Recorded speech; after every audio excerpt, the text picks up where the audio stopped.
तो धनु लगन में हम राहु और चंद्र युति के बारे में लगातार चर्चा कर रहे हैं। इस वीडियो में देखेंगे अब आपके सेवंथ हाउस के लिए।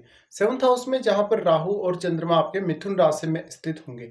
मोस्टली अब तक इस कंजक्शन का उतना बेहतर परिणाम नहीं देखा गया है यहाँ पे वास्तव में ये ड्यूअल साइन में स्थित है, राहु और चंद्रमा दोनों ही। अब चंद्रमा यहाँ एट लॉर्ड होकर बैठे होते हैं, तो आपकी जो जो पार्टनरशिप है या इवन जो आपकी मैरिड लाइफ है उसमें काफी ज्यादा प्राइवेसी ऐसा राहु प्रदान करता है आपको।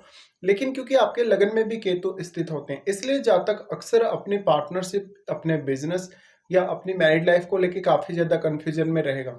इस वजह से अब सामने वाला जो पर्सन होगा, जो आपका पार्टनर होगा, वो आपका अधिकतम फायदा उठाएगा।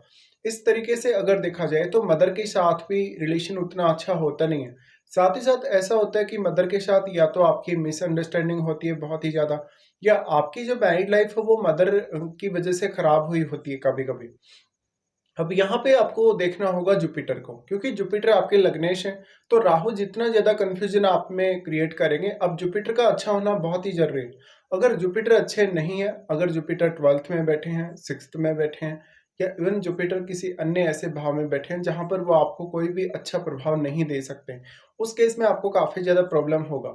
तो अब मैरिड लाइफ का तो यहाँ पे मैटर आता ही आता है, लेकिन आपका इंडिविजुअली जो ग्रोथ होगा वास्तव में, आपको जो फेम मिलेगा या जो आपको दूसरों से एप्रिसिएशन मिलेगा, उस मामले में कुछ हद तक ये कंजक्शन अच्छा कहा जा सकता है। क्योंकि यहाँ राहु कहीं ना कहीं आपको वो नेम फेम प्रदान अवश्य करता है, भले ही आपकी पर्सनैलिटी की वजह से, भले ही आपके जो व्यवहार है उसकी वजह से, या किसी भी अदर जो आपकी क्वालिटी है उसकी वजह से। लेकिन यहाँ पर जो आपको प्रॉब्लम होगी अन्य लोगों के साथ कन्वर्सेशन में आने, उनके साथ डील करने, किसी भी तरीके से उनके साथ पार्टनरशिप करने, और मैरिड लाइफ के हिसाब से भी। अक्सर मैरिड लाइफ में इतनी ज़्यादा प्रॉब्लम्स आती हैं इस कंजक्शन की वजह से, जहाँ तक वास्तव में बहुत ज़्यादा कन्फ्यूजन में होता है, और अक्सर 2 या 3 शादियों के चांसेस रहते हैं ऐसी कंडीशन में। हालांकि इसमें लेकिन आपको दूसरे ग्रहों का रोल भी देखना होगा। राहु चंद्र की ये युति आपको पार्टनर के प्रति बहुत ज्यादा इमोशनल बनाएगी। साथ ही साथ आप अपने पार्टनर को कभी भी मना नहीं कर सकेंगे। इसके अलावा आप कोई भी बिजनेस कर रहे हैं तो बिजनेस में आपको ज्यादा सफलता हासिल हो सकती है।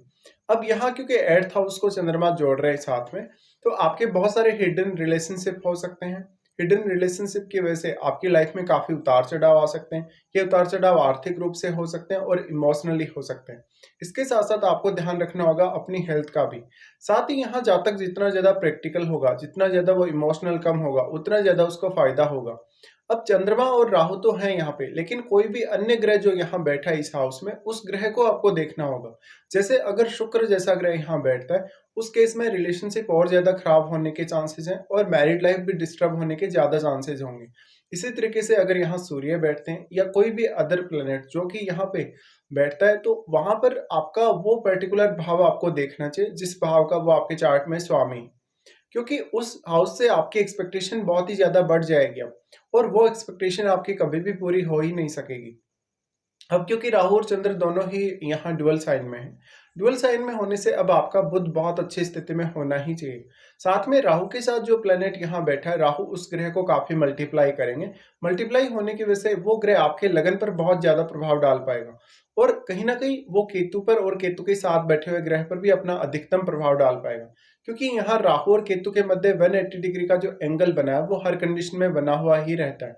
ऐसी कंडीशन में हम यही मानेंगे कि राहु के साथ बैठा हुआ ग्रह क्योंकि बहुत ज्यादा वो प्रबल हो जाएगा, इसलिए वही ग्रह ऐसा होगा वास्तव में आपके चार्ट में जो केतु को और केतु के साथ बैठे हुए ग्रह को अधिकतम रूप से प्रभावित कर सकेगा राहु की तुलना में या इवन चंद्रमा की तुलना में।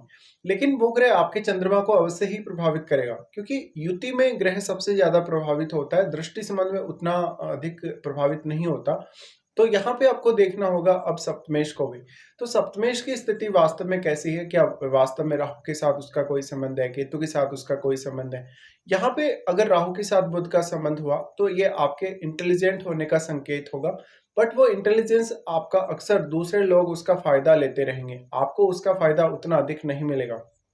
यहाँ पे फिर सबसे ज्यादा इम्पैक्ट आ जाता है आपके ससुराल पक्ष का, आपकी मैरिड लाइफ पे, और साथ साथ में आपके एट्थ हाउस के थ्रू जो भी गेन आपकी लाइफ में होते हैं, या हिडन कोई रिलेशनशिप आपकी लाइफ में आता है, उसका भी बहुत अहम रोल होगा।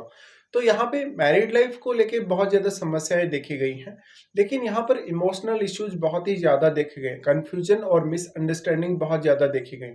ऐसा जातक अक्सर अपना जहाँ जन्म हुआ वहाँ से दूर सेटल होगा ही होगा।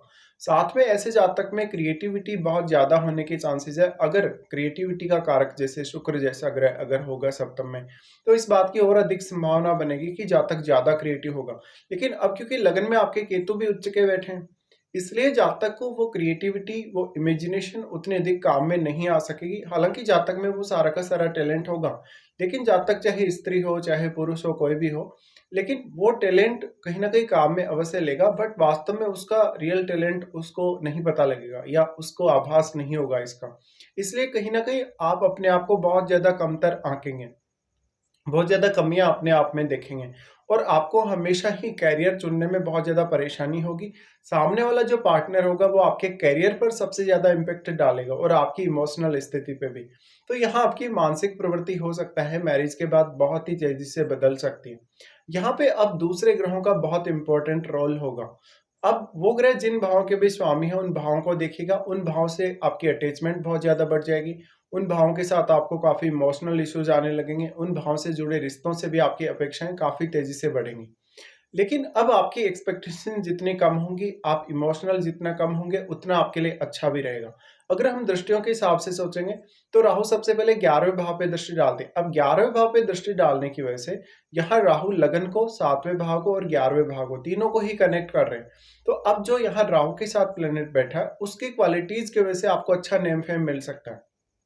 बट क्योंकि आपके लगन को भी राहु यहाँ एम्प्लीफाई करने की कोशिश अवश्य ही कर रहे हैं, तो उनकी दृष्टि लगन पर भी है। इसलिए सोशल सर्किल बहुत बड़ा दिखाता है ये कंजंक्शन। साथ में क्योंकि चंद्रमा है, चंद्रमा आपकी इमोशनल इश्यूज को दिखाते हैं यहाँ पे। साथ ही साथ आप दूसरों के प्रति बहुत ज़्यादा डेडिकेटेड रहेंगे, बहुत ज़्यादा सपोर्टिव रहेंगे। अगर लगन में कोई फायरी प्लैनेट बैठा है, तो दूसरों के प्रति आपका व्यवहार कभी-कभी उतना अच्छा होगा नहीं और आपकी लाइफ बहुत ज़्यादा फ्रस्ट्रेशन में बीतेगी। हालाँकि आध्यात्मिक रूप से आपका जीवन काफ़ी तेज़ी से ग्रो होगा, लेकिन धन लग्ज़री के हिसाब से आपको उतना अधिक सक्सेस कभी-कभी नहीं मिलेगा। इसके साथ-साथ करियर में काफ़ी ज़्यादा उतार-चढ़ाव आते रहेंगे। आपका मैरिड लाइफ जो होगा वो आपके करियर पर बहुत मेजर इम्पैक्ट डालेगा। ये इसलिए डालेगा क्योंकि सप्तमेश और आपके 10th लॉर्ड एक ही हैं। तो अगर जुपिटर अच्छा हो, कुछ हद तक आपको फ़ायदा फिर भी मिल सकता है। लेकिन अगर आपका जो मरकरी है वो अगर अच्छी स्थिति में नहीं है, बुध अच्छी स्थिति में चार्ट में नहीं बैठे हैं, बली नहीं है, तो आपको यहाँ काफ़ी प्रॉब्लम्स आएँगी। तो मैरिड लाइफ और आपका जो प्रोफ़ेशन है, उसका लिंक है कहीं न कहीं। इसलिए अगर आपका बुध अच्छी स्थिति में है और सप्तम भाव में भी कोई सपोर्टिव प्लैनेट अगर बैठा है या इवन जुपिटर का दृष्टि है सप्तम पे, तो ये थोड़ा-सा पॉजिटिव ज़रूर रह सकता है। इसके साथ-साथ फिर आपको देखना होगा अपनी महादशा को। वास्तव में आपको कौन-सी महादशा है, वास्तव में राहु के साथ बैठे हुए किसी ग्रह की महादशा है, चंद्रमा की है या राहु की है। अगर अभी नहीं है तो आगे कभी भी आपको जीवन में आ सकती है। ये सब आपको चेक कर लेना चाहिए।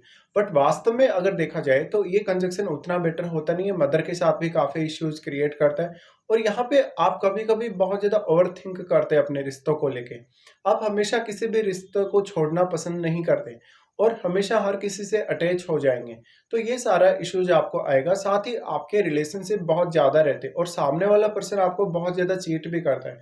लेकिन आप हमेशा रिलेशनशिप में बहुत ही सही से साथ देंगे सामने वाले पर्सन का, बट वो पर्सन आपके साथ हमेशा चीटिंग करेगा। तो ये समझना आपके लिए बहुत ज़्यादा ज़रूरी है। तो इस केस में मैरिड लाइफ़ के डिस्टर्ब होने के तो मैक्सिमम चांसेस हैं ही। आपकी मानसिकता के भी प्रभावित होने के बहुत ज़्यादा चांसेस बन जाते हैं।